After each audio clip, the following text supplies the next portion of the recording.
ladies. Welcome to Monday Motivation.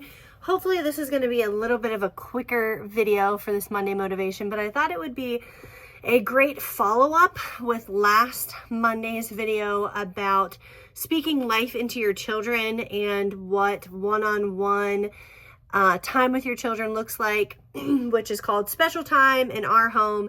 So if you haven't checked out that video, go check out last week's video. I'll include the link below. But today we're going to talk about children's personalities and how you can adjust to each one. So join us.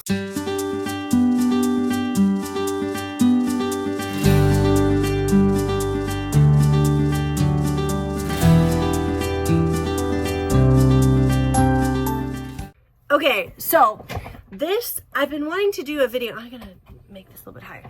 I've been wanting to do a video on this, but just haven't quite got the timing of it and stuff. So if you are not a part of my book club, join my book club this month and 2 weeks. I think we only have 2 more weeks left. We are doing Sex Begins in the Kitchen. And then after that, we are starting Be Fruitful and Multiply, where we talk about all things children. So I'm super excited. But a couple weeks ago, in our book club book, Sex Begins in the Kitchen, there was a chapter, and I can't even remember which one it was, but it talked about, it's chapter 3, it talked about the 4 different personality types. And I thought, man, this is so good for marriage, but it's also really, really good for children. So in order to have good relationships with anybody, whether that's at work or at home with your children or your spouse or maybe people in your family, if you understand the 4 personality types and how they work, I promise you your relationships will get better, because instead of just trying to figure out why they're acting like that or what makes them tick, you'll kind of understand why. So I've heard people explain it numerous ways. When I got my coaching training, we definitely touched on the 4 personalities. Hannah Keeley and I have some notes here in my book because I was kind of comparing how different people taught them. So Hannah Keeley teaches STAR. So the 4 personality types are melancholy, sanguine, choleric, and phlegmatic. So no one's going to remember this term. So what's that mean? Okay, so STAR stands for S is censor, T is thinker, A is artist, and R is ruler. Okay, so keep those 4 thoughts in mind. And then also at a family camp, and I don't know, I'll include I think he has a website. His name's Ben Stewart. He's a great family friend that we met at this family camp. I'll also include the family camp link below as well.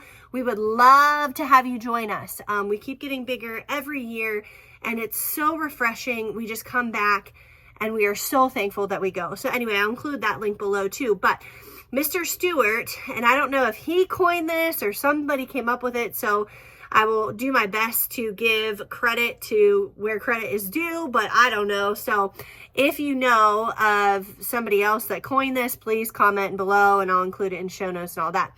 But they came up with the 4 personalities, 4 birds. So the first one is an owl, okay? Owl is also the T in STAR for thinker, and it also is the melancholy personality. So I had my girls help me with this, and they did little clips of how each personality trait would respond to a simple shove or push. So they're going to do a quick demonstration for us about how an owl or a thinker would respond. Let's do that. Okay, so you kind of get the gist, right? So a thinker or an owl or someone is somebody that is constantly evaluating or thinking. They're processing things like, why would you do that? Or what were you thinking when you did that, right? And they're analyzing things and constantly thinking things. These people are really good at mind stuff. So lawyers, doctors, those kinds of things. A lot of times psychologists are thinkers because they're always thinking of data. Accountants, They're always thinking about the why behind something. Philosophers are great thinkers, and they're constantly analyzing everything around them and trying to figure things out. Okay, so if you have somebody like that you are dealing with, understand that they're just processing it and really thinking it through. So don't get annoyed by their questions. Just take time to answer their questions. Okay, second personality type is going to be the dove. So here the girls are going to show you how a dove reacts to a gentle or a push nonetheless.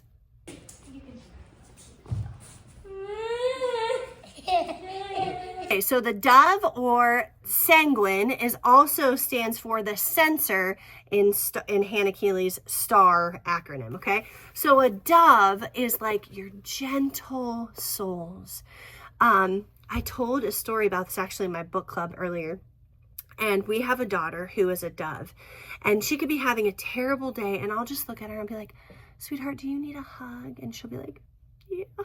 And I'll give her a hug and she'll be like, oh, mommy, thank you. And I'll hug her, and like a minute later, she'll be like, okay, I'm good. So they're just sensitive. They sometimes can be like hoarders because everything has a sentimental value to them. They're the ones that are always doing nice gestures for you, and everything has a meaning. They're just so sweet. Okay, so that is your owl or your sensor sanguine. Okay, so the next one is the choleric or the eagle. These are eagles, okay? Also in STAR known as roller. So check this one out.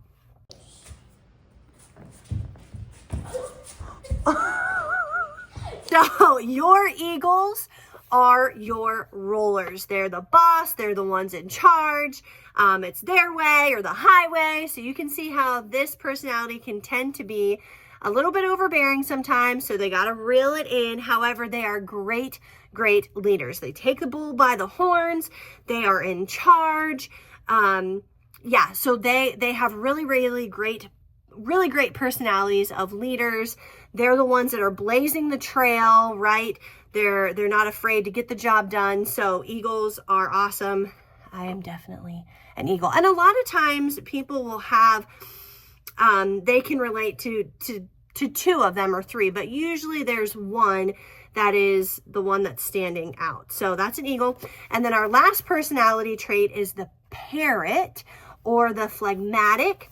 And this is known as the artist. So check this one out.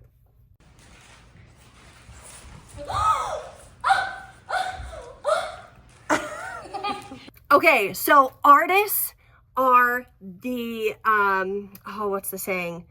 They are the life of the party, right? They're like dramatic and the star of the party. They're often very creative. These people are usually like actors, actresses. They express themselves very openly and outwardly. Like I said, they can be a little bit dramatic, but that's okay.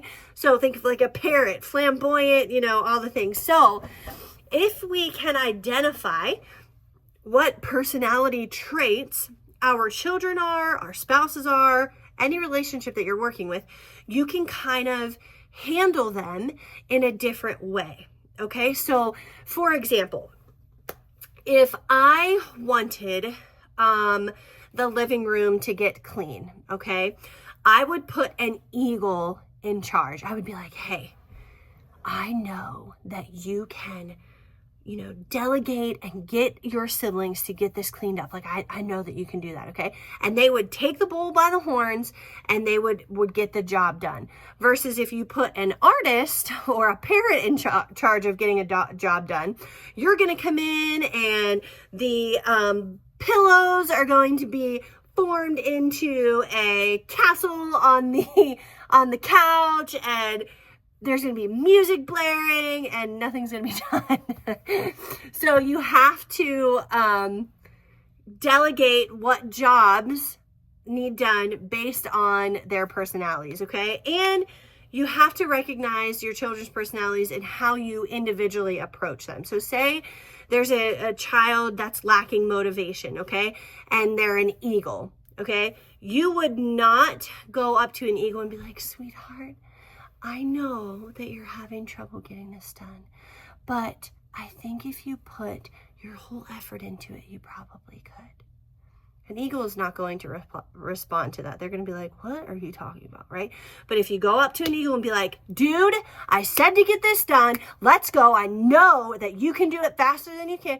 So they are going to handle that drill sergeant. They're going to be able to take that versus if you would handle it like that with a dove, they just start crying.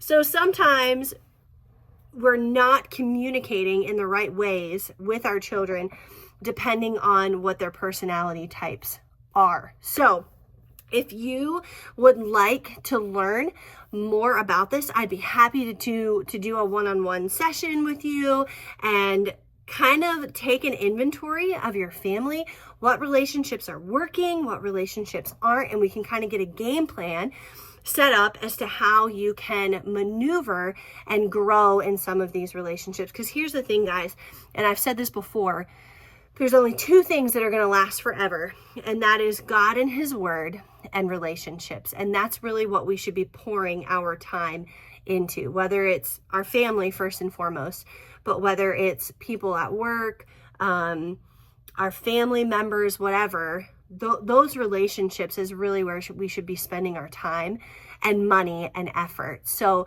if you have tried relationships, especially in your household, don't put it off. There's really nothing more important than that. First, your relationship with God, your spouse, and then your children. And sometimes knowledge is power. So sometimes when we don't know these things, we're beating our heads up against the wall and not making any progress because we don't know them. So I would love to schedule a session with you, get a game plan with you so that we can get some of these relationships back on track. So if you are interested in that, leave a comment below or just get on my website. You can send me a personal message. I do free consultations too, so we can go through the consultation, see if it's something that you feel like we would be a good fit for, because I am not everybody's coach, okay? I do coach some doves, but for the most part, it is people that are eagles, kind of like I am. And like I said, not that I can't coach people that aren't like that, but a lot of times I draw people to the people that I draw to me are like, their personality is like mine, because then we kind of think more similar. But even if you're not, like I said, we can develop a game plan and see if that's something that you feel like would really work for your family, and we'll go from there. So I'm so excited about this information. It's so helpful to know and implement. So excited about this. I hope you enjoyed those videos of the girls, and we will see you here next Monday for Joyfully Present Motherhood Coaching. Have a great week.